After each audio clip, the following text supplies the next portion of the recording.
They don't even recognize that the hangover is basically your body screaming for this was so toxic. You have to stop with this. They go through life with this narrative on top of life, which can be quite negative. But you have to still do the work. It's not like a magic or a silver bullet. It's basically you create the right conditions for yourself to change. And a lot of people have this deep spiritual awakening as well, and that inspires them to change their ways for the better. What is microdosing? Microdosing started happening 10 years ago in these regions and gained popularity because it opens up this ability for like creativity and innovation, and just gets you in a certain vibe, also allows you to go into this bubble and create a little bit of focus on certain parts that you work on. So in these tech companies and in creative industries, they started using microdosing. What you're saying is not about volumes of any one of these. It's like a fresh pack of snow falls inside your head, and you have the ability to make new tracks. It creates this feeling of connection, your hearing, your sight, and it creates this what they call hallucinations. Could you see that there was a repetition of a very similar mindset and way of life for many cultures? We have these mental associations, but basically we don't listen to our bodies anymore. Maarten, thank you so much for joining me today. I'm so excited to dive into this conversation with you. Hello. In Australia, I feel like this is a really untapped discussion. And I've wanted to really talk about this for a long time, actually, more than maybe 3 or 4 years, but just haven't really been able to find the right person. So I feel like you are the person. And obviously, there's a lot of questions, I think, to unpack when it comes to microdosing and psychedelics. And I actually want to hear firstly a little bit more about, I don't think you just wake up one day and go, okay, I'm going to, take people through a journey in their health. So I'm keen to hear about how you actually arrived at the point of where you're at today, and we'll, speak a little bit more about Spinoza and what you guys offer. It is true. You don't wake up in one morning saying, I will open up a psychedelic retreat and develop a program. And it is, for me, it has been quite a journey, which started in my university years. That was in 1999. I decided to go on a travel for a year. And that was before that, in my school years, I was good in a Dutch sport. Well, actually, the Australians actually do it as well, field hockey. Oh, A yeah. lot of countries don't. So I was playing in the top league as a juniors, and I was really fit and healthy. And then I went to university. Alcohol comes into play in not all that healthy food, and after 3 years, I had gained. I don't know, about 10 kilos in weight. And I looked at myself, and also in ways, I had felt better mentally and physically. So I thought I needed to change my ways. I was brought up very protected, like I said, on the hockey field, and the Dutch society is a quite protected field. And I traveled a bit through Europe, but I didn't know anything. And so I bought a around the world ticket. You could still do that in those days. And you could run around the circle, around the world, with all kinds of stops in between, as many as you wanted. But you had to travel one side, either east or west. And I decided to start west, and I really wanted to go to South America. So I flew in to Caracas, Venezuela. And in Venezuela, I made my way to the Orinoco River. It's a jungle river that runs between Colombia and Venezuela. And that was the first time in the jungle where I met people that lived completely different than I knew, and had a completely different conditioning, and in ways were really connected to nature, and had what I just didn't know. And they use plants and ritual in different ways. So this was the first time. And again, I was just a young I was student going to say, how tourist. old were you? I was 22 at the time. Right. Yeah. 21, 22 in 99. So I was just a young kid in a way. And I just recognized that I was just very conditioned in a particular way. So culture, and I had all kinds of belief systems and thoughts, and they were challenged in ways, but in in a relaxed way. It was not like a boom in total, completely different worldview, but just okay. There are different ways to look at life, and that travel just took me from South America to North America, and then into New Zealand, Australia, through Australia into Southeast Asia, and ended up in India and Nepal. And it was particularly in India and Nepal at the end of the last couple of months of this travel, walking through the Himalayan mountains, that I really got more in contact with Eastern philosophy, but also the use of plants and fungi um, in a ceremonial way. So I started participating in some ceremonies, and I'd spent some time in an ashram, and I'd learned about meditation and yoga and breath work, and using these plants and fungi really like just brought me into different dimension, and really opened me up also to the healing power and ways to change your mind. But this was in 1999, and the Dutch society, I flew back and started out as a lawyer in a law firm, which is a very traditional environment. And I had also spent my university years in a fraternity, which is also a very traditional upbringing, or a culture. So for me, these practices of meditation and yoga and these plant medicine was quite esoteric. I had some places I could go to, but it was not that I was doing this with all my friends, because a lot of people just didn't understand yet. And the psychedelic renaissance, as it was, only started like I would say about 10 years ago, and the world started opening up again with science. But I got back, as I said, I started uh, at a law firm, realized that that was not going to be my profession for the rest of my life, and then applied for a job at Unilever, which is a large company. It's all around the world, and they'd send me to Durban, South Africa, and here I got into a community. My actual boss at the time, she was a cool lady, Louise Duis. She recognized that in my job I had some, because I was surfing in the mornings very early, and I'd lost a little bit of energy. And she said, in the afternoons, and she said, why don't you start going to this center of Mahesh Yogi, which is transcendental meditation. I think for many people know.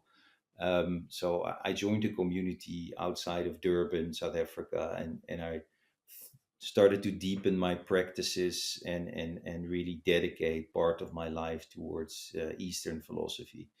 Um, but I was just a very normal guy, I was brand manager of a brand, and I just had a regular job and loved surfing and playing hockey and that. But on the side, I had these practices to keep me inspired and energized and sane in a way as well. Because in some parts, my job and my spiritual explorations were a bit separate.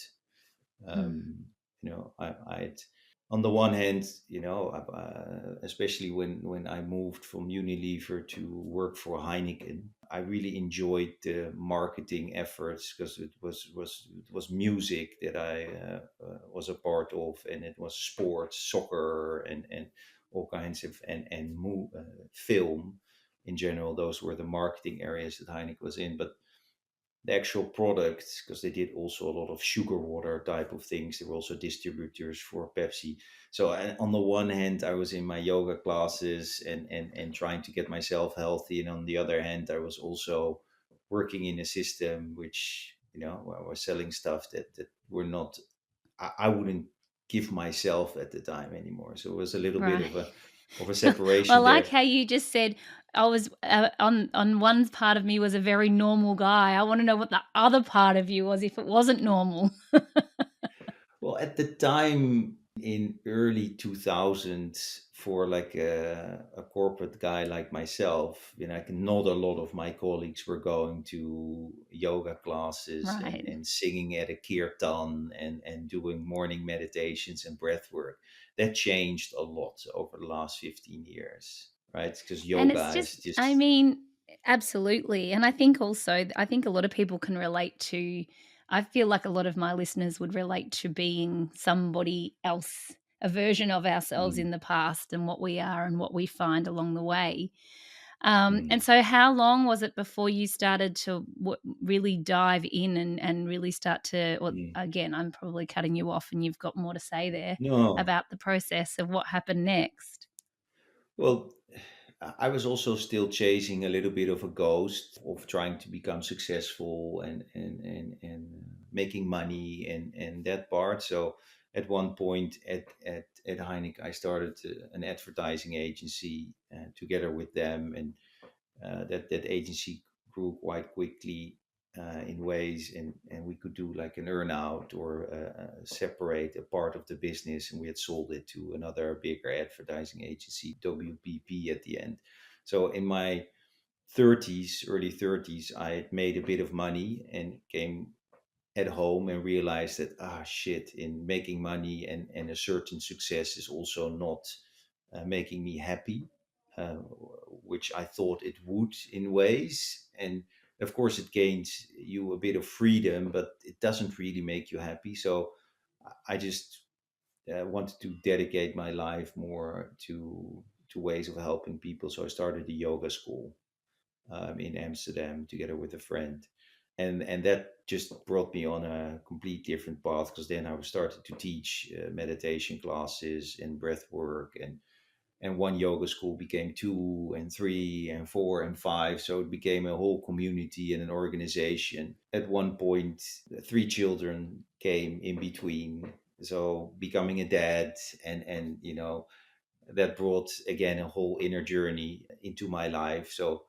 it was really a transformative period to starting to help people and bring them these tools and these practices. And I will step over to the psychedelic path, because I had always used these plants and fungi to for myself, and organized also some retreats and some ceremonies, but it was still quite underground.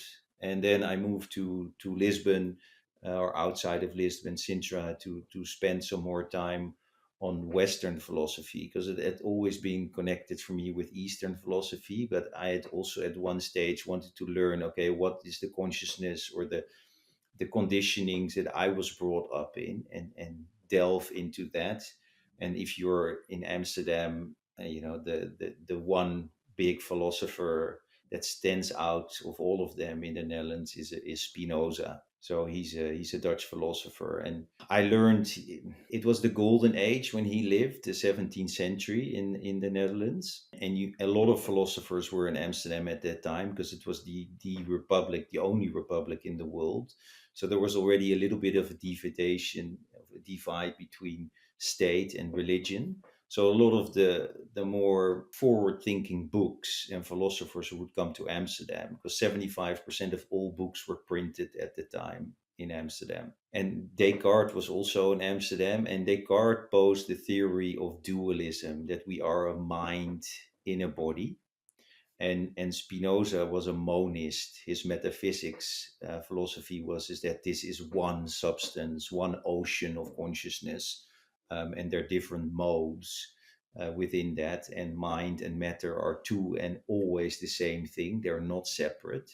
And mind and body are also in that way one and the same. We just experience them differently. We experience them in the mode of mind and in the mode of body, but they are the same thing. But the world and the medical system went after the philosophy of Descartes, in a sense that we are separate, the mind and body are separate. So that's why we have mind doctors and we have physical doctors. And that is also what I saw in the yoga schools, is that a lot of people got detached from their bodies, so they really don't feel anymore. So they eat and then or drink, and they don't even recognize that the hangover is basically your body screaming for, this was so toxic what you did last night, you have to stop with this. But people just have created this mental concept, and we call it a hangover, and Mm. you can maybe get some pills and some things, Hmm. but that's the same thing after a bag of chips and you feel like shit. But we just look at a screen, and we go through the pain a little bit, and then we just, yeah, but this is part of it, right? And it was an advertisers like myself that created that association between a soccer game and a beer, and a soccer game and a snack, and a movie and popcorn and this and that. So we have these mental associations, but basically we don't listen to our bodies anymore.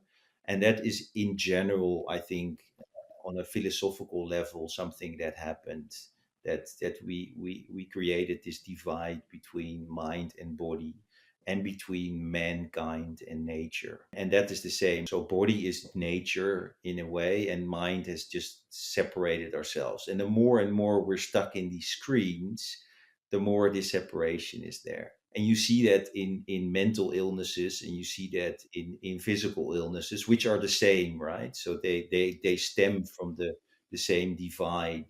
And that was also the mission, that is also the mission of and our bigger why of Spinoza, to heal that divide, and to change that philosophy that is worldwide, is that we are a mind in a body, but that this is one system, and that we're also connected to that larger system, nature in general. So we need to connect to our nature, our body, and we need to connect to the larger nature. And that is also in one line the philosophy of Spinoza. His most famous line is Deus, God, Deus sive natura, God equals nature. So there's not this external God, this guy, a beard, and then ruling the world, and punishing us for all our bad deeds. But we are nature. We are part of this ocean. We are part of God. If you see God as this evolutionary path of nature, which we are a part of. I think it's so fascinating as well. You said that you went on a, a path of, or a one-way ticket around, and that you went to certain places that already, this was just part of the way that they lived. And then there's this Yeah. other part of the world that doesn't even know that that exists. Western culture Mm. doesn't even, and it's, and the, what I look at that and go, how can there be so many cultures that on some level adopt this way of living and this philosophy, and then there's the absolute polar opposite of that that we see in the West. And where, in terms of the places that you went to, and you could you see that there was a repetition of a very similar mindset and way of life for many cultures? Yeah. Well, Because I, I I look at it think, and I go, there's, if you look at a lot of Southern America, you talked about South Africa, even through, you said that you ended up in, did you say Nepal? yeah, Like, it's, we're not yeah, even talking countries that are next door to each other. yeah. No, I think in many ways, if you live amongst nature, like if you're part of the And with it. cycles, and with it, Mm, then you automatically become healthy. You learn what food works and not. And I think for a lot of people live in concrete or glass boxes, and they mm, step into cars and they drive to an air conditioned place, and then they watch at a screen, and then they go back and they live in a concrete glass box, and then they eat processed foods, and you wonder why they feel detached, true. and you see that they become sick. Mm. And these cultures, they rely heavily, and they have also a philosophical connection with God, but God being not this external story, but actually the ground that they live on. So, and in many of those more traditions that live with nature, where nature philosophies, and you have that in many countries. Mm. I think part of Western philosophy has adopted a different, and has this divide with nature ingrained. And that was also the difference. If you look at Descartes, he said we have to conquer nature, right? That we as a species are above all the other species, and that we need to lead in a way, and that we are. I don't know if that's gonna help us in the future, and you see I nature. don't know we can outsmart it. I don't know that we've proven to be able to outsmart it, have we? Like we think we can, but we No, really, because it ultimately all comes back to that, yeah, doesn't it? I Mm. think we need. I think we evolutionary. We know we're talking billions of years, right? So, and only in the last 100 years or so, we really started dividing ourselves. So, we are, and you see it, and there are a lot of good research in science. If you just give people exactly the same molecules, the same carbohydrates and proteins, but the ones that just come from the land and come from nature, and versus the ones that are processed and come out of a lab, people just get sick. Right, right. And we went there as a society, and I think slowly we're gonna move back again. So let's talk about the fact that then for those that are listening, and hear the word psychedelics and they're like, whoa, nope. Yeah, Can we talk about, firstly, for those that maybe don't even know, what you're talking about when you're talking about psychedelics? And then yeah, also for in the sure. same question, I guess, is how's that tie in and what is microdosing as well? Let me first start with the umbrella term psychedelics. And nowadays, psychedelics is starting to broaden a little bit, but I will first address the classic psychedelics. So the classic psychedelics are basically three or four. So you have the DMT, which is, we also make DMT. It's an innate substance. It's basically in all living plants, and so the ayahuasca. Some of your listeners might have heard from it. You can also find DMT in other plants, but the ayahuasca is famously known, and it's from the South American traditions. It's made out of a lian and a tree or a plant, and they are mixed together to make it into a 6 hour journey. So that's DMT, and there are other substances. It also, there's a form of it from a toad, a frog, but I'm gonna categorize it as DMT, and then you have LSD, which is probably the most famous of the classic psychedelics. It's an derivative. It's derived from the ergot fungi, but it's synthesized or derived, as I said. So, and it was made in the 50s, and then it got very popular in the 60s and 70s in the previous psychedelic renaissance. And then you have psilocybin, which is from the magic mushrooms or magic truffles. And psilocybin is what they call a drug, and we metabolize that to psilocin, and that's the substance that gets you a high in a way. So those are the three classic, and then also a traditional one is mescaline, which comes from the cacti, the peyote and San Pedro, but it works slightly different. And the classic psychedelics work on the serotonin system. It's an agonist, it activates the serotonin 2A receptor and many others, but most of the research has been done on that part. And serotonin is a very sensitive system. It creates this feeling of connection. All your senses are yeah, your hearing, your sight, and it creates this what they call hallucinations. If you use above a certain dosage and you go inwards, you enter like a little bit like a dream-like state. It's very hard to describe, and many people come out of a psychedelic journey and they say like, people ask how was it, and they can't put it into words. But it can create this feeling of deep connection with the totality, especially at a high dose. And there are two things that on a physiological level happen. On the one side, you increase the neuroplasticity, as they say. So a metaphor which is often used, which I like, it's like a fresh pack of snow falls inside your head, and you have the ability to make new tracks. So and it's you get a little bit like a childlike brain where there's a space for free associations and new pathways to emerge between certain parts of the brain and the mind. That's why they call them magical. In a kind of a magical way, you get these beautiful deep insights about yourself.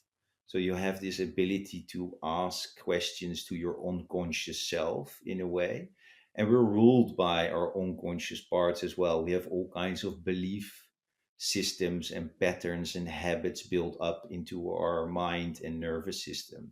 So it's like we have these elephant tracks inside our minds, and we look at certain things in our life through that same path that we've been walking through again and again and again.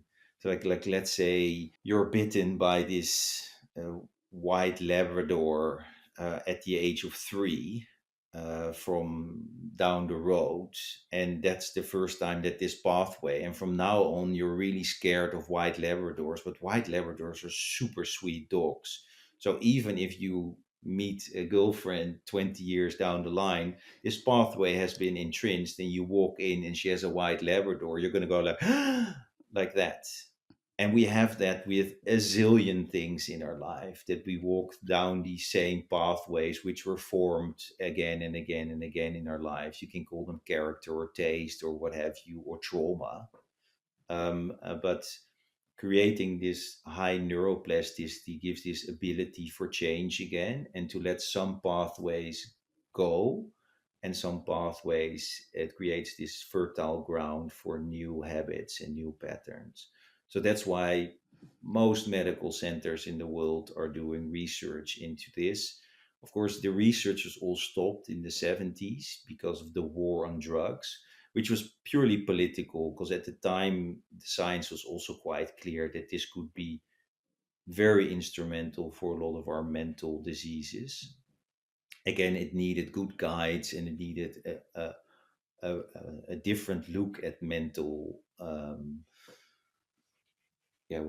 health in a way, because it's not a substance that you just like you walk into your doctor's office and here you have a tab of LSD, or you here you have some mushrooms and then ciao, go off on your own. It needs to be well guided, Right. and you need to be prepared, and I can talk a little bit more about Yeah. that. So, what would that But actually look like? I guess that answers the question of microdosing for people, because what you're saying is not about volumes of any one of these, and what you're talking about is actually guided. I think for most people's first experience, anyway, something that Spinoza, that's what you offer, is to take people through that. But yes, maybe just speak about what, for those that don't know, what microdosing actually involves. What's it actually look like, besides obviously a smaller dose of something? yes.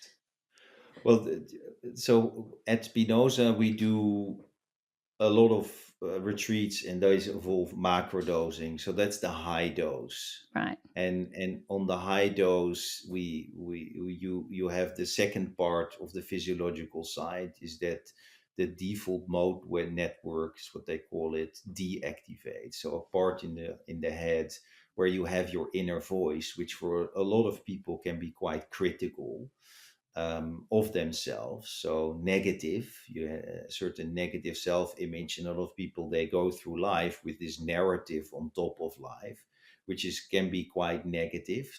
about themselves or about the world or the situation that they're in. And on the high dosage, you see a decrease in activity there. You also see that on the microdosing side, but a lot of research still needs to be done on the microdosing side. But so on the high dose, let's call it for now macrodosing. People do that once or twice a year, or once and then 2 years later again. And it's really this opportunity, because after a macro dose, you still have a couple of weeks and months that you have that heightened neuroplasticity. So it creates very fertile ground for change. But you have to still do the work. It's not like a magic or a silver bullet.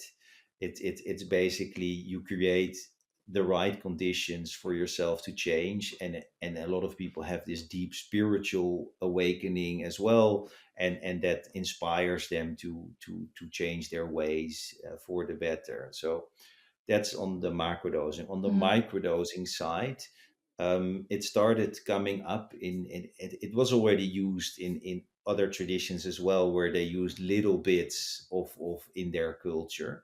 But in 10 years ago in Silicon Valley, people started using these little quantities, and they started calling it microdosing, And it just got on their cool. regular. Yeah, it called cool, and it was not such a high entry barrier, because everybody thought, oh, and a lot of people were made scared in the 70s by these anti campaigns, by the wars on drugs, that psychedelics would get you crazy and you would lose the plot and you would never come back to society and all that, which was absolutely nonsense. That was purely political, because they wanted to, yeah, to exclude these hippies from society, because politically they were against the war and against certain established companies and what have you. But microdosing started happening 10 years ago in these regions, and gained popularity because it opens up this ability for like creativity and innovation, and just gets you in a certain vibe, and this vibe also allows you to go into this bubble and create a little bit of focus on certain parts that you work on. So in these tech companies and in creative industries, they started using microdosing. And for us as an organization, we're not in it purely for like innovative purposes and to find a new iPhone or what have you on that creative level. It's really for us, if you start microdosing, we guide people on like this 2 months path, and combine it with these meditative and these breathwork practices. And you create, because you as I said before, the serotonin system is a very sensitive system. So if you microdose every second day or every third day, you create like a moment in the week where you become a little bit more sensitive. And it is this sensitivity that connects you to this like more bodily, like this more intuitive intelligence. So sometimes you start feeling things like, oh, okay, I'm more aware of the things that I eat. I'm more aware of the relationships that I have. I'm more aware of the negative energies that I feel. So it can also be confronting in a way, but it allows you to work with them. So for a lot of people, as I said before in the beginning, there is this big disconnect to what they feel, their feeling life, and their cognitive life. So their emotional and cognitive lives, they're not attached to. And with microdosing, you can create a period, and we advise people to do it for 6 or 8 weeks, and then every third day or every second day. If you do it every day, you'll become tolerant towards it. There's no toxicity in it, but it just doesn't work anymore. So there's also, you can't get addicted to this stuff, because at one point it just doesn't work anymore, and then you have to. So but you do it for like 6 to 8 weeks, and you do it not every day but every third day, so that you don't build up that tolerance. And then you create a window in your life to really work on certain topics. So you set an intention.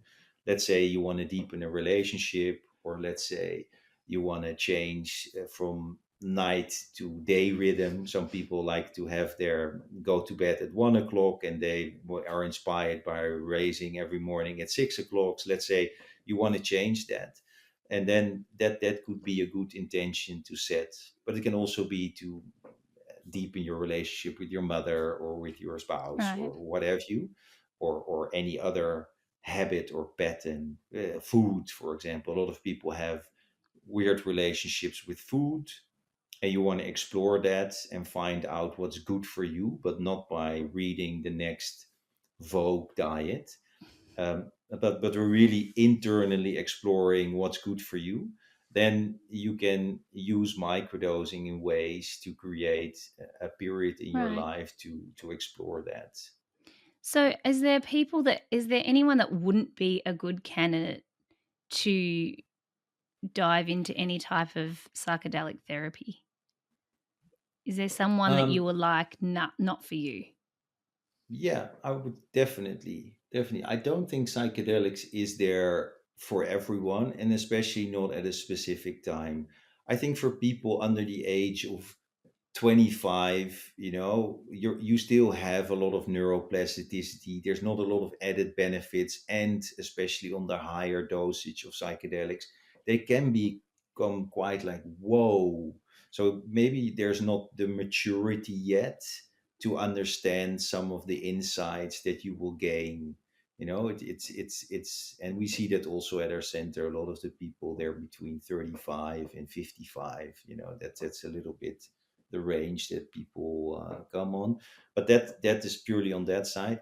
And if you are very unstable in your mind, and you've had like a psychosis, or like a bipolar or a schizophrenic, also in first lines, then you have to be especially careful, because it is really a deep, beautiful spiritual connection that you can find, but it can also be for some people that don't have the stable network around them. It can also be quite overwhelming, and if you don't have a good support network or a structure, then I would say, like, hold off and first just create a little calm in your life, and then explore these substances.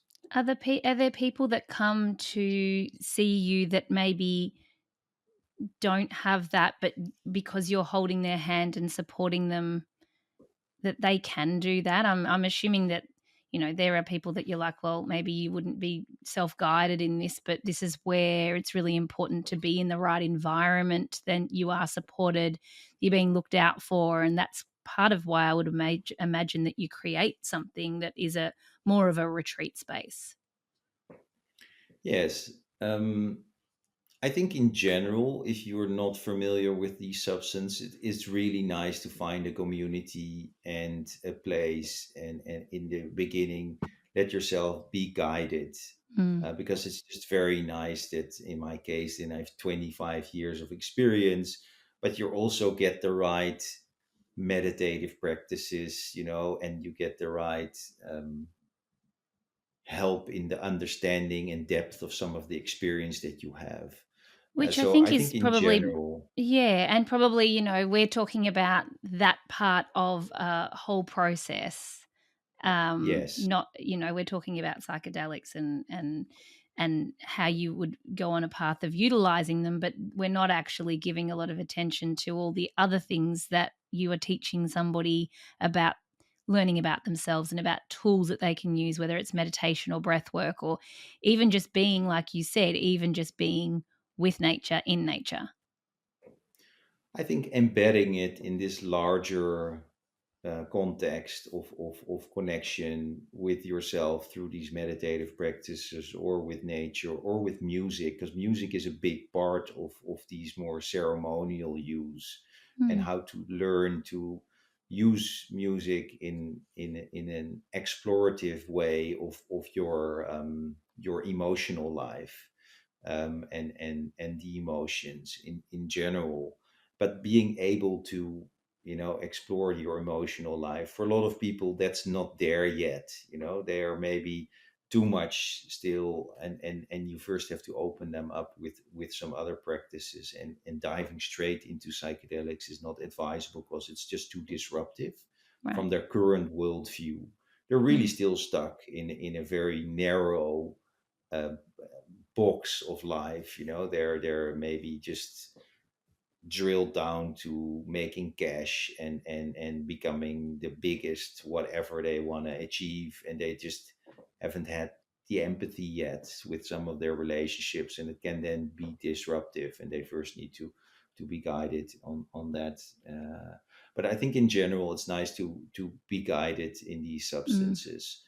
you, Guided can also be by doing an online course or something, right? Or it doesn't have to be that you have to physically fly in, but you can also, there are beautiful communities, and that's also what we do with our microdosing courses. Like, microdosing is very safe, you hardly feel anything. Mm. And if you do a course, we have an app which is open worldwide, but you can download it.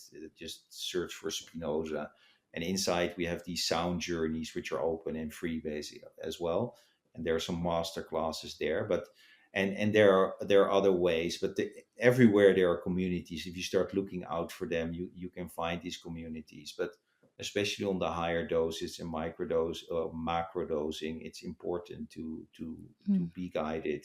And it's also just nice to have a Nice. Yeah, community around this. So I agree. it works on both ways. Mm. But hopefully, but I think Australia is really is one of the first countries that opened up for therapeutic uses.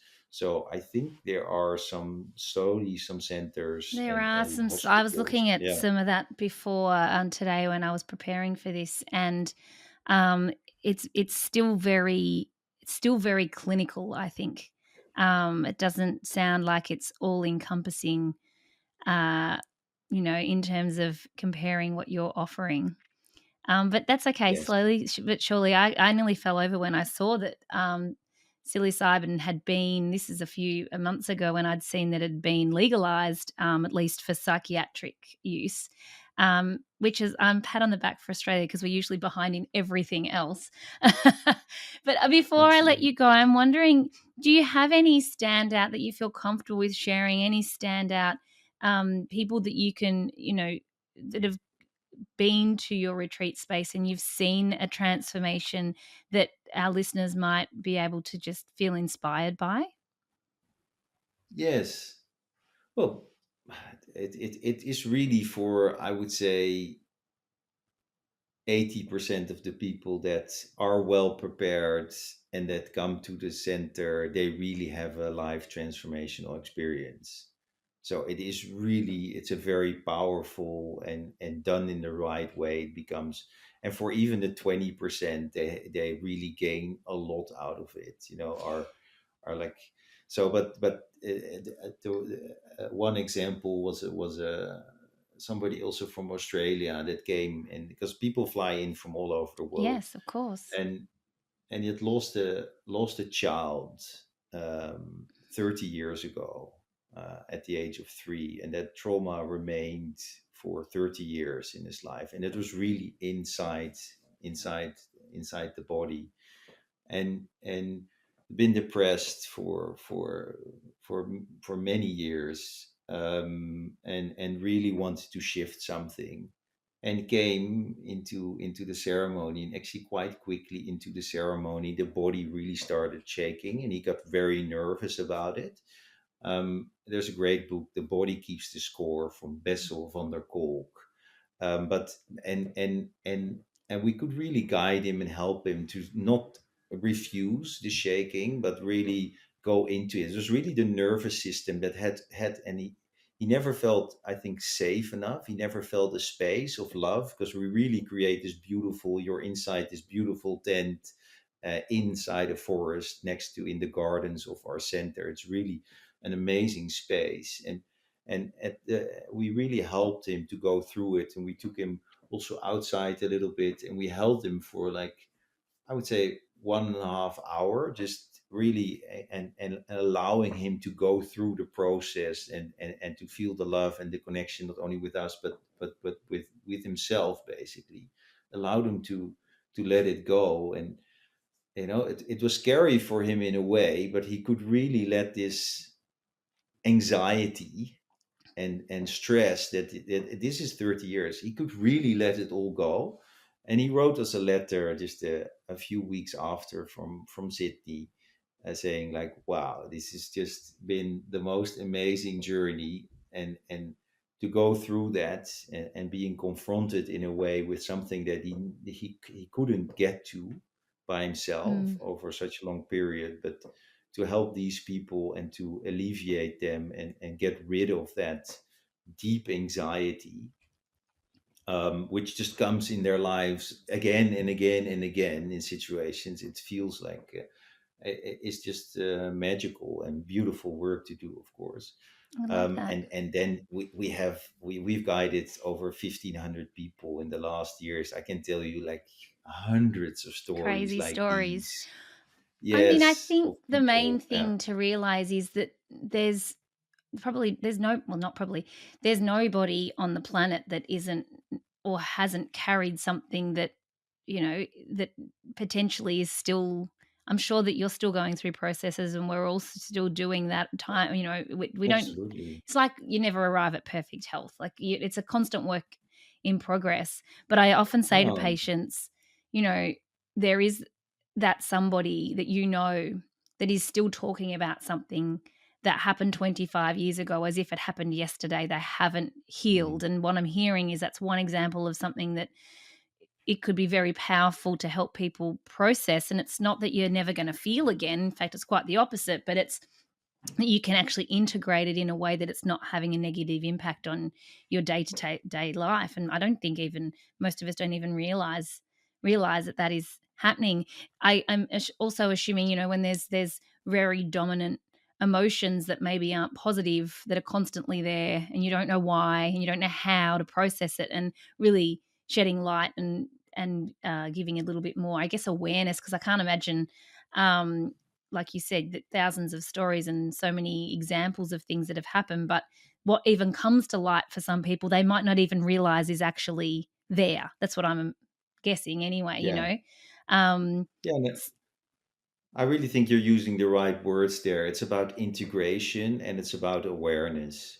mm, So so good. integrating and getting an understanding of what's inside of you, but also learning to embrace that with a love, and that's also where a little bit of a more metaphysical or philosophical change in life comes. If you understand that all these steps have been there for you to get to that one moment of awareness about yourself, this big, huge causal network in which the trauma or the parent or the thing that happened at the schoolyard or the thing that is still in your life, and is there and happened. This, I'm not saying it's justified, some of these it's not, but it happened.